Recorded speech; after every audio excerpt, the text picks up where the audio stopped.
Colisões. Colisões entre móveis, pessoal, são sistemas isolados porque são eventos muito rápidos, tá? Então, um carro trombando contra o carro, uma moto trombando com o carro, igual a gente mostrou aí nas animações lá, um caminhão trombando com o carro. O evento é muito rápido. E por ser um evento muito rápido, é um sistema isolado, tá? Agora, as colisões têm duas fases, né? A primeira fase dela é chamada de fase da deformação. Essa fase, ela começa na hora que os móveis se encontram. E ela vai terminar no momento em que as velocidades deles se igualam. Mal, dá para ser mais claro? Vou tentar. Imagina que um veículo está indo para a direita e um veículo está indo para a esquerda.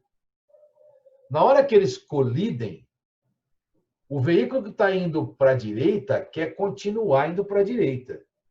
O veículo que está indo para a esquerda quer continuar indo para a esquerda. Então, o que acontece é que eles ficam se apertando, se espremendo, entendeu? Porque cada um quer continuar seguindo o caminho que estava seguindo, até por uma questão de inércia, manter o movimento que eles estavam. Então, nesse empurra, espreme, aperta, eles vão trocando energia entre si, né?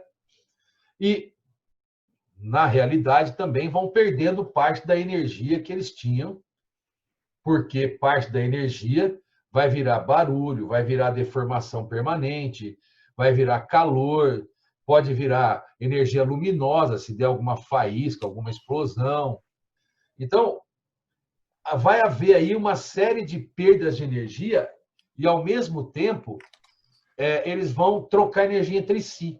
Até que, num certo momento, eles passam a ter velocidades iguais momentaneamente, tá? Então, nesse momento que as velocidades deles se igualam, um está em repouso em relação ao outro, então eles não estão mais se espremendo. Então, terminou a fase da deformação. Um não está mais deformando o outro. Tá? Em compensação, aí ocorreu todas as perdas possíveis de energia que o sistema poderia perder. Como eu citei, né? Calor, barulho, luminosidade, se for produzido explosão ou faísca, deformações permanentes que absorvem energia, né, na forma de deformação. Mas, em contrapartida, existe uma modalidade de energia que está associada à deformação, que é a energia elástica. Então, nessa fase, além de todas as perdas de energia que podem acontecer, você tem o armazenamento de energia elástica das partes elásticas do sistema, né? Se você pensar em dois carros trombando, você tem várias coisas elásticas, né? Você tem as molas de suspensão, você tem os pneus, que são borrachas e são elásticos, né? Você tem as borrachas, de maneira geral, que tem uma certa elasticidade. Você tem as molas dos bancos, lá onde estão sentados os passageiros, que também armazenam energia elástica. Tá? Então, você tem uma série de sistemas elásticos, se você pensar, por exemplo, em dois carros trombando, né? Então, nessa primeira fase, em resumo, você tem todas as possíveis perdas de energia que podem acontecer nas formas de energia sonora, calor, luz, deformações permanentes. Mas também tem as deformações temporárias, que são o armazenamento de energia elástica. Em seguida, né, vem a segunda fase da deformação, que nada mais é, perdão, a segunda fase da colisão, que nada mais é do que a devolução da energia elástica que havia sido armazenada na primeira fase. Tá? Então, aquela energia das partes elásticas que estão deformadas nesse momento vai ser liberada, vai ser devolvida para o sistema. Tá? Então, a segunda fase se chama fase da restituição. que é a devolução da energia elástica armazenada na primeira fase. Mas, gente, entenda que isso tudo acontece numa fração de segundos. Por isso, colisão é sistema isolado. Porque isso aqui acontece muito rápido. Tá? Agora, para medir a energia que foi devolvida, você tem um coeficiente que faz isso. É chamado de coeficiente de restituição. Ele é dado pela razão entre a velocidade relativa de afastamento dos móveis dividido pela velocidade relativa de aproximação dos móveis. Lembrando aí, os principais casos de velocidade relativa, móveis no mesmo sentido. O módulo da velocidade relativa é a subtração dos módulos das velocidades. E móveis em sentidos opostos, a velocidade relativa é igual à soma dos módulos das velocidades. Esse tal de coeficiente de restituição, pessoal, ele vai permitir que a gente classifique a colisão dependendo de quanto foi restituído de energia para o sistema. Tá? Então, o coeficiente de restituição, ele pode assumir valores que vão de 0 até 1.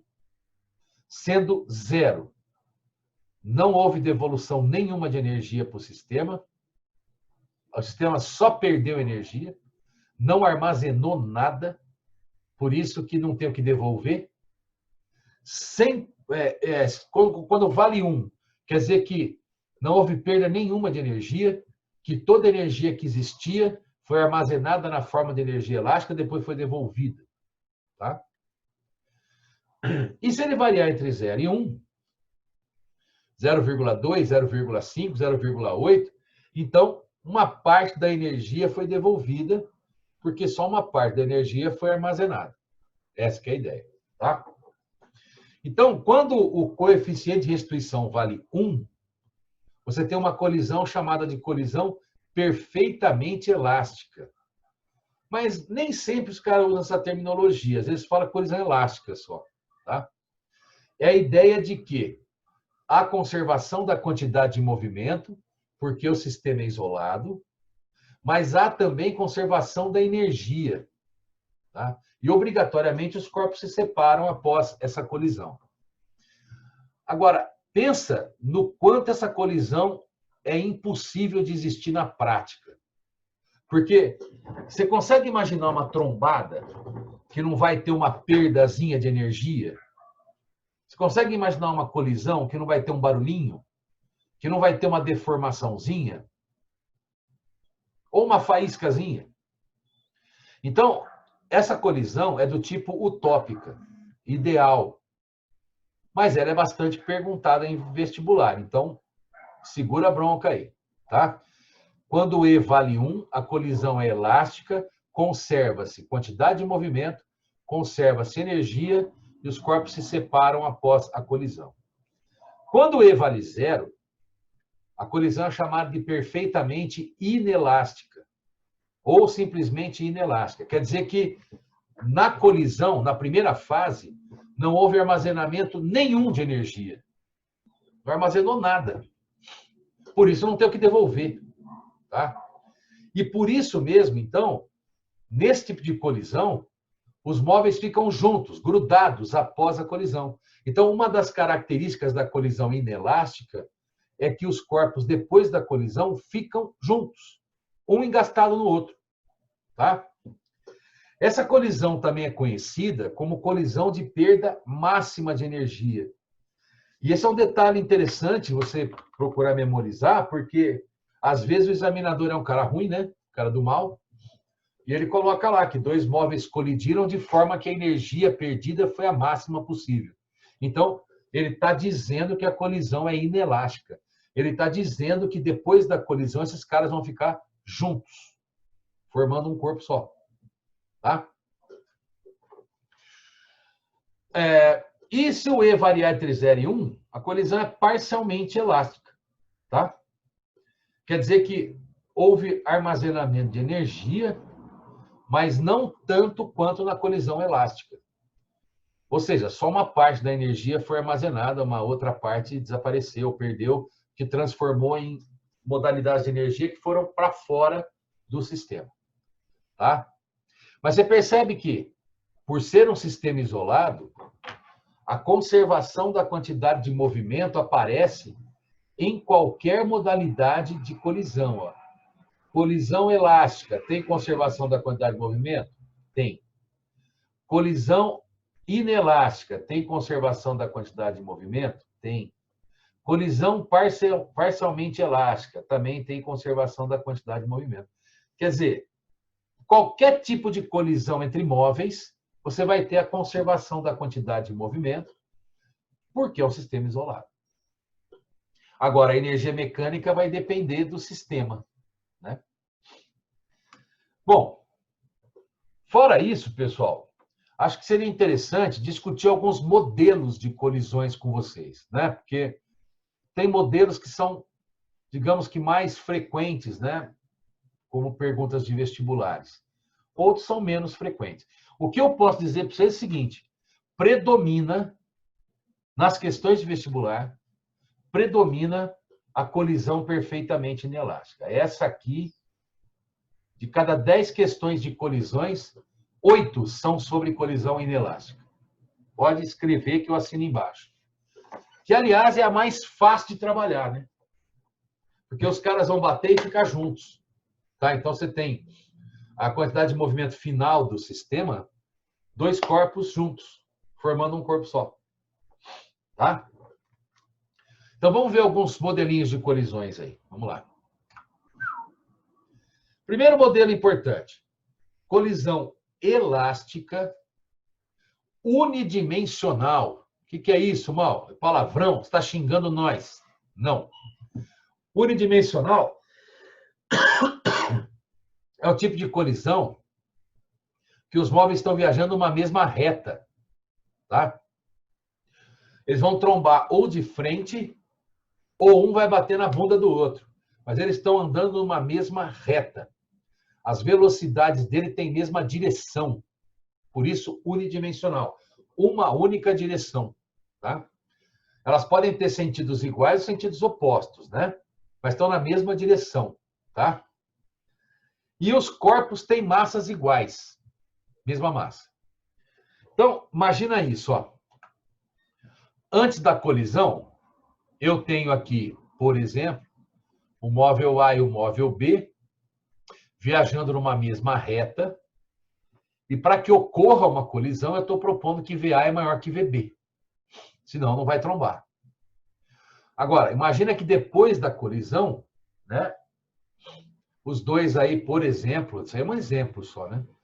Estejam andando também na mesma direção e sentido, só que agora, para evitar que haja uma nova colisão, o carro da frente, o móvel da frente, tem que ter velocidade maior que o de trás. Então, na colisão, ele ganhou velocidade e passou a ter uma velocidade maior do que o outro. Então, VA passa a ser menor que VB depois da colisão. Então, aplicando a conservação da quantidade de movimento, porque ela vale em qualquer tipo de colisão, a quantidade de movimento antes tem que ser igual à quantidade de movimento depois. Então, antes de colidir, esses dois móveis estão andando no mesmo sentido, você vai ter a quantidade de movimento de A mais a quantidade de movimento de B. São dois vetores com a mesma direção e sentido aqui no meu exemplo. Depois da colisão, eles também, no meu exemplo aqui, têm mesma direção e sentido, são dois vetores também, somos dois. Né? Só que as massas são iguais. Então, você corta a massa. Você vai chegar numa equação que é VA mais VB é igual a VA' mais VB'. Por outro lado, como essa colisão é do tipo elástica, eu posso afirmar que o coeficiente de restituição vale 1. Então, lembrando que o coeficiente de restituição é a velocidade relativa de afastamento dividido pela velocidade relativa de aproximação, e que nesse caso ele vale 1, Então, eu tenho 1 igual a... No afastamento, VB' é maior que VA'. E os dois estão no mesmo sentido, na minha proposta aqui. Então, VB' menos VA'. Na aproximação, os dois também estão andando no mesmo sentido, só que o VA é maior que o VB. Então, a velocidade relativa, VA menos VB. Tá? Multiplicando em cruz ali, eu vou encontrar, então, que VA menos VB é igual a VB' menos VA'. Aí dá para montar um sistema de equações aí com essas 4 incógnitas. Tá? E, ao somar o sistema, eu vou perceber que no primeiro membro vai ficar 2VA e no segundo membro 2VB', que vai me permitir cortar esse 2 aí e escrever que VA é igual a VB'. E voltando, por exemplo, na equação de baixo, aqui, ó, nessa equação, né? Eu posso trocar VA por VB'. Então, vai ficar VB' menos VB igual a VB' menos VA'. Quer dizer, esse VB' e esse aqui, se eu botar os dois no mesmo membro, um fica positivo, outro fica negativo. Então, vai dar 0. E o sinal de menos aqui, ó, vai sumir também. Então, vai ficar VB igual a VA'. Ou seja, nesse tipo de colisão, nesse modelo de colisão, elástica, unidimensional, corpos de mesma massa, ocorre troca de velocidades entre eles. Percebe, ó, o resultado que nós chegamos? O VA vai ser igual ao VB'. Né? Então, a velocidade que o B vai ter depois da colisão é igual à velocidade que o A tinha antes da colisão. VB vai ser igual ao VA'. Então, a velocidade que o A vai ter depois da colisão é igual à velocidade que o B tinha antes da colisão. Então, eles trocam de velocidades. A velocidade do A vai para o B, a velocidade do B vai para o A. E isso vale para móveis que estão andando no mesmo sentido, sentido contrário, um parado e o outro andando. Por exemplo, ó, imagina ali, ó, na primeira animação, o B está parado e o A está andando. Então, quando o A bater no B, ele vai trocar de velocidade com o B. Então, o A vai ficar parado, porque o B estava parado, e o B vai ganhar velocidade igual o A tinha. Eles trocam de velocidades entre si. Olha lá. Porque eu estou propondo uma colisão aqui entre corpos de mesma massa, unidimensional, elástica. Tá? Se eles vierem em sentidos opostos, eles vão trombar e voltar. Porque a velocidade do B passa para o A e a velocidade do A passa para o B. Então, esse é um modelo de colisão que, apesar de ser assim, completamente utópico do ponto de vista prático, né? Porque na hora que um tromba com o outro, ele inevitavelmente vai gerar um barulhinho, vai gerar alguma deformaçãozinha. Mas aqui na colisão elástica, você despreza todas essas perdas. É como se não existisse perda nenhuma. Tá?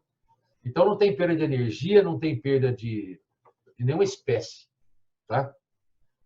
Então, toda a energia que existia antes da colisão é armazenada na forma de energia elástica e devolvida na forma de energia cinética. Bom, segundo modelo importante é o chamado pêndulo balístico. O pêndulo balístico ele é um modelo de colisão inelástica, porque ele é usado para medir velocidade de projéteis. Tá? Então, como é que funciona isso? O pêndulo está lá paradinho, em pé. Aí você dá um tiro. O seu projétil chega no pêndulo e aí, então, ele penetra no pêndulo e passa a se locomover junto com o pêndulo. E com isso eu consigo calcular a velocidade que o projétil tinha antes de trombar no pêndulo, que é a velocidade com que ele saiu da arma. Tá? Então, esse dispositivo é uma colisão inelástica porque os corpos batem e ficam juntos. Agora, que é que vale para qualquer tipo de colisão? Conservação da quantidade de movimento. Quantidade de movimento antes é igual à quantidade de movimento depois. E aí, meu povo people, antes de colidir, eu tenho só o movimento do projétil. Agora, imediatamente depois da colisão, eu tenho o projétil e o pêndulo formando um corpo único aqui, ó, e adquirindo uma velocidade que estou chamando de V1. Então, ó, antes da colisão, massa do projétil vezes a velocidade V0 do projétil.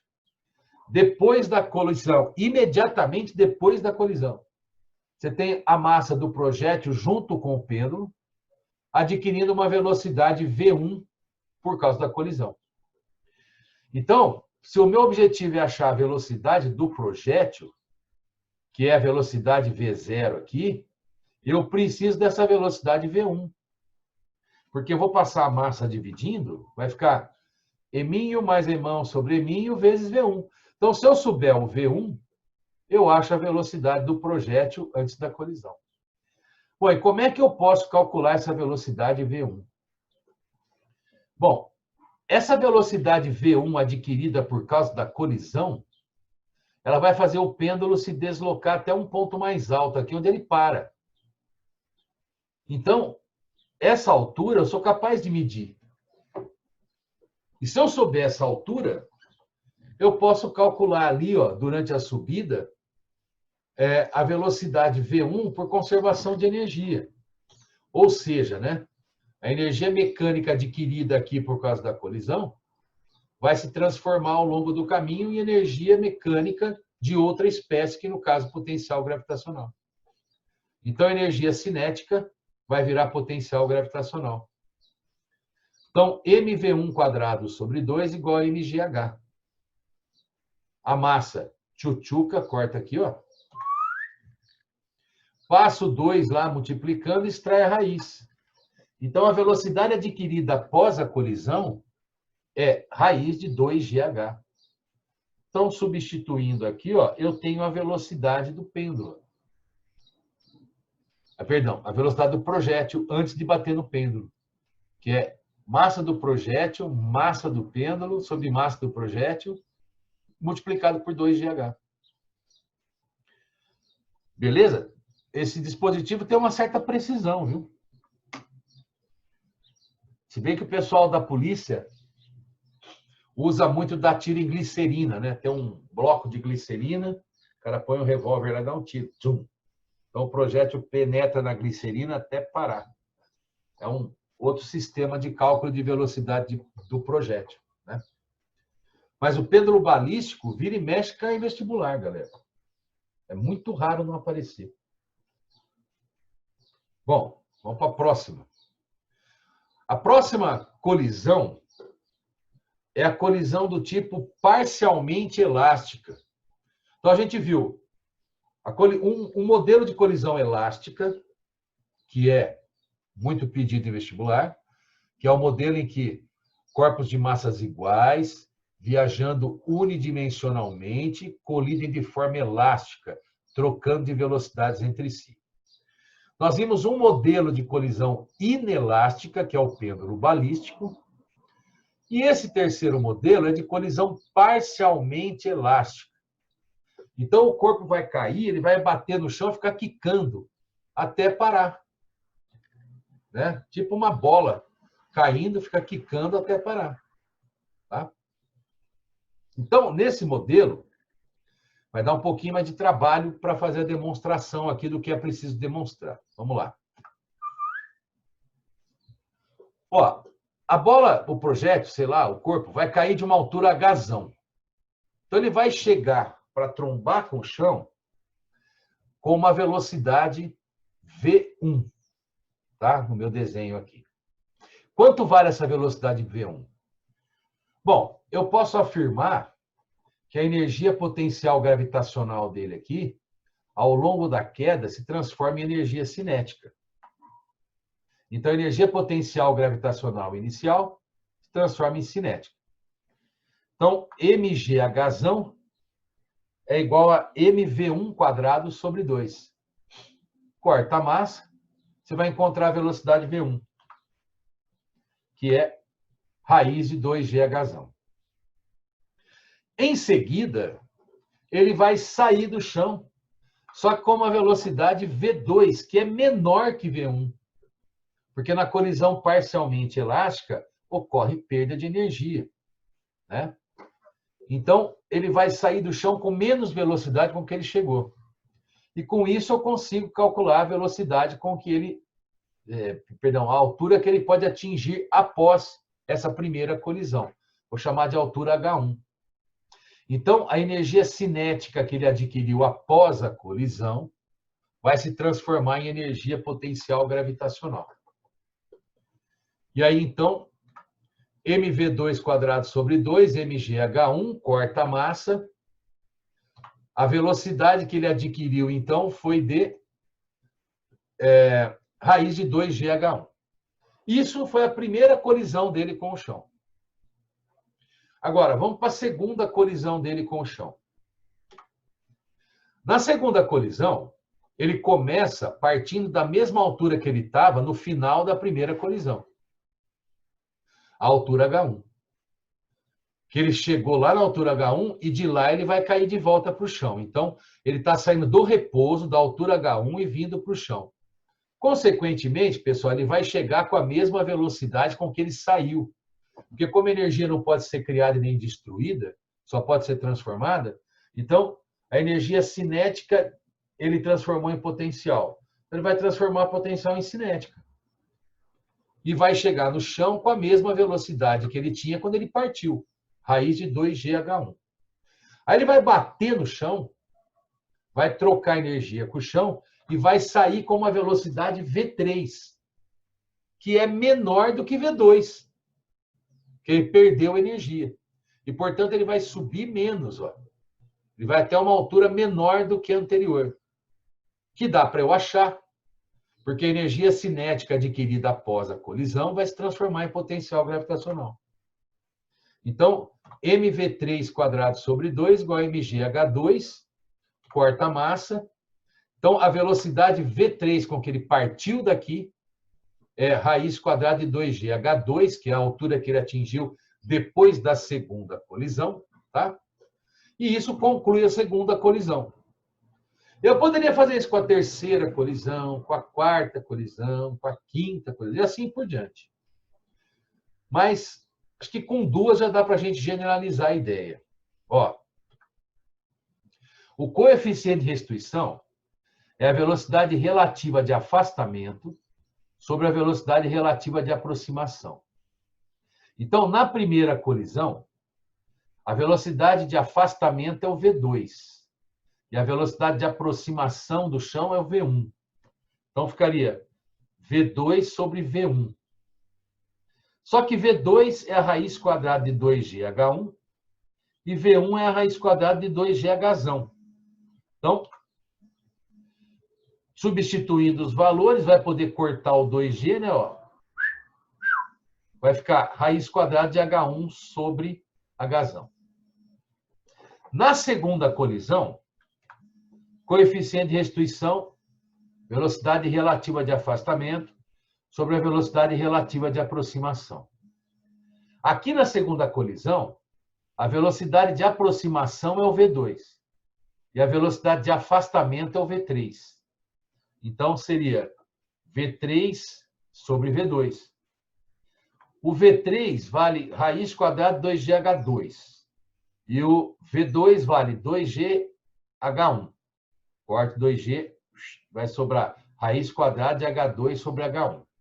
Ou seja, generalizando, para você calcular o coeficiente de restituição numa colisão parcialmente elástica contra o solo, você tem que pegar a raiz quadrada da altura posterior que ele atingiu, dividido pela altura anterior de onde ele caiu.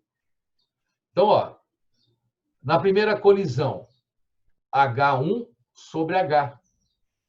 Na segunda colisão, H2 sobre H1.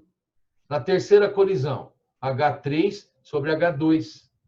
Quer dizer, a altura que ele atingiu pós-colisão dividido pela altura que ele estava antes da colisão. Tá? Agora, tem mais uma curiosidade. É possível a gente descobrir qual a altura que ele vai conseguir subir depois de 2 colisões, depois de 3 colisões, depois de 4 colisões? É possível, porque cada vez ele sobe menos, né? Se eu quiser descobrir quanto ele subiu na 10ª colisão, é possível? É possível. Então, imagina o seguinte, ó. Após a primeira colisão, né, o coeficiente de restituição é a raiz de H1 sobre Hzão. Se você elevar os dois lados ao quadrado, você vai ter E² igual a H1 sobre Hzão. Então, isolando o H1, que é a altura atingida após a primeira colisão, é o coeficiente de restituição ao quadrado vezes Hzão. Agora, a altura atingida na segunda colisão. O coeficiente de restituição é a raiz quadrada de H2 sobre H1. Posterior sobre anterior. Eleva os dois lados ao quadrado, você vai ter E² igual a H2 sobre H1. Isolando o H2, ele vale E² vezes H1. Mas no lugar do H1, eu posso escrever E² sobre Hzão. E aí, então, vai sobrar, no final, E² vezes Hzão. A gente não fez a representação da terceira colisão, mas vamos supor que a gente tivesse uma terceira colisão contra o solo. O coeficiente de restituição seria a altura atingida após a terceira colisão, dividido pela altura antes da terceira colisão. Então, elevando os dois lados ao quadrado, E² igual a H3 sobre H2, que vai me permitir isolar o H3. Escrever E² vezes H2. Mas o H2 pode ser trocado por essa expressão, E² sobre Hzão. E aí eu vou chegar à expressão E elevado a sexta vezes Hzão. Então, percebe, ó, que os valores das alturas atingidas após cada colisão é um fator de Hzão. E² Hzão, E² Hzão, E a sexta Hzão. Ou seja, pessoal, o expoente que vai aqui, ó, tá? O expoente que vai aqui, ó, generalizando, é o número da colisão multiplicado por 2. Então, ó, colisão 1, expoente 2. Altura 2, expoente 4. Altura 3, expoente 6. Então, generalizando, a altura atingida após N colisões contra o chão é E elevado a 2N vezes a altura inicial, que é o Hzão. Então, senhoras e senhores, fica de tarefa para a semana que vem todas as questões que faltam para terminar a frente 1, tá? Da apostila 3 aí. Beleza? Então, quarta-feira que vem, nossas 2 aulinhas a respeito de colisões. Tá? Todas as questões que ficarem em branco, vocês podem tentar fazer. Alright, criançada? Ninguém quer falar um tchau pro tio? Pô, fala um tchau aí, tô com saudade de ouvir umas vozes aí. Faz tempo que eu não escuto vozes. Tchau, Mal. Ah, Marina, obrigado. Soou como um acalanto aos meus ouvidos. Gostou? Então tá bom. Um abraço para vocês, gente. Comportem-se, hein?